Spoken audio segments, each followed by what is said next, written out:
నమస్తే, welcome to fact గురు. నేను మీ చంద్రశేఖర్. కురుక్షేత్ర మహాసంగ్రామంలో ఎందరో మంది యోధులు, వీరులు అటు పాండవుల కోసం ఇటు కౌరవుల కోసం వీరగతిని పొందారు. వారిలో చెప్పుకోదగ్గ పాత్ర ఘటోత్కచుని గురించి. భీముని కొడుకైన ఘటోత్కచుడు కురుక్షేత్ర యుద్ధంలో ఎందుకు పాలు పంచుకున్నాడు, అతని తల్లి హిడింబి, ఆమె చరిత్ర ఏంటి, ఇలాంటి ఇంట్రెస్టింగ్ ఫ్యాక్ట్స్ ఇప్పుడు తెలుసుకుందాం.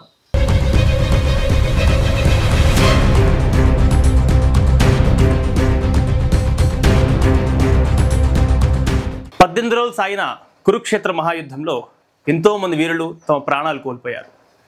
అటు పాండవుల కోసం ఇటు కౌరవుల కోసం యోధానుయోధులు మరణించారు. వీరిలో ఘటోత్కచుడు ఒక చెప్పుకోదగ్గ పాత్ర. పాండవుల కోసం తన ప్రాణాలు త్వదించిన యోధుడు ఘటోత్కచుడు. భీముని కుమారుడైన ఘటోత్కచుడు, ఆయన చరిత్ర, మాయాయుక్తుల గురించి ఇప్పుడు కొన్ని తెలుసుకునే ప్రయత్నం చేద్దాం. లక్కగృహంలో నివాసం ఉంటున్న పాండవులను కౌరవులు చంపే ప్రయత్నం చేస్తారు. ఆ ప్రయత్నం నుంచి తప్పించుకొని పాండవులు అరణ్యంలో తలదాచుకుంటారు. అరణ్యంలో ఉన్న పాండవులకు భీముడు కాపలాగా ఉంటాడు. అయితే అక్కడే ఉన్న డింబికాసుడు అనే రాక్షసుడు పాండవులను చూసి తినే ప్రయత్నం చేస్తాడు. ఆ డింబికాసుడి చెల్లెయే హిడింబి. ఆ డింబికాసుని చూసిన భీముడు ఘోర యుద్ధం చేసి అతన్ని హతమారుస్తాడు. భీముడి యొక్క యుద్ధ ప్రతిభను చూసిన హిడింబి మనసు పారేసుకుంటుంది. భీముడి తల్లి అయిన కుంతి దగ్గరికి వెళ్ళి తను భీముని పెళ్లి చేసుకుంటానని చెప్తుంది. హిడింబికి ఉన్న మరో పేరు కమలపాలిక. కమలపాలిక యొక్క అభ్యర్థనను మన్నించిన కుంతి భీమునితో వివాహం చేస్తుంది. వీరిద్దరికి పుట్టిన సంతానమే ఘటోత్కచుడు. ఘటోత్కచుడు గొప్ప ధైర్యవంతుడు, యుద్ధవీరుడు. ఇవే కాకుండా గొప్ప మాయ తెలిసిన వీరుడు.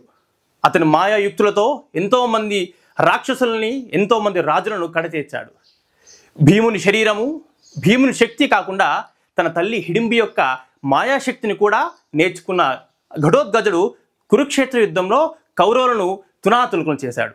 కర్ణుడు తన కవచ కుండాలని ఇంద్రుడికి దానం చేసి అర్జున్ని చంపడానికి సంపాదించిన అస్త్రమే శక్తి అస్త్రం. ఇది కేవలం అర్జుని కోసమే కర్ణుడు తన వద్ద దాచి ఉంచాడు. అర్జునుడి కోరిక మేరకు భీముడు ఘటోత్కచుడిని యుద్ధంలోకి ఆహ్వానిస్తాడు.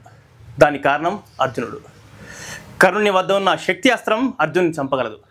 ఆ విషయం తెలిసిన కృష్ణుడు భీముని అభ్యర్థించగా భీముడు తన కుమారుణ్ణి యుద్ధంలోకి ఆహ్వానిస్తాడు. ఆ విధంగా కర్ణుడు తన వద్ద ఉన్న శక్తి అస్త్రాన్ని అర్జును మీద ప్రయోగించకుండా దుర్యోధనుడు వచ్చి అతన్ని బతమాడతాడు. ఘటోత్కచుడి వీరత్వం చూసి నేను తట్టుకోలేకపోతున్నా, ఘటోత్కచుడు ఇలాగే పోట్లాడితే మన కౌరవులంతా నాశనమైపోతారు, కాబట్టి నీ వద్ద ఉన్న శక్తి అస్త్రాన్ని ఘటోత్కచునిపై ఉపయోగించి అతన్ని హతమార్చు అని అభ్యర్థిస్తాడు.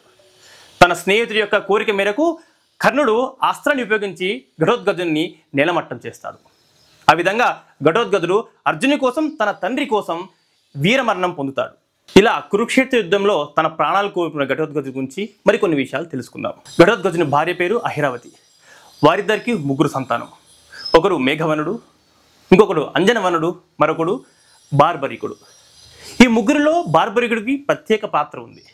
అతని శక్తియుక్తులు, అతని చరిత్ర మరొక ఎపిసోడ్లో తెలుసుకుందాం. ఇవే కాకుండా మన మహాభారతం, రామాయణం, భగవద్గీత వీటన్నింటిలో గొప్ప గొప్ప వీళ్ళ గురించి, మనం మర్చిపోయిన పాత్రల గురించి మీకు అందిస్తూ ఉంటాను కొత్త కొత్త ఫ్యాక్ట్స్. చూస్తుండండి మీ ఫ్యాక్ట్ గురు.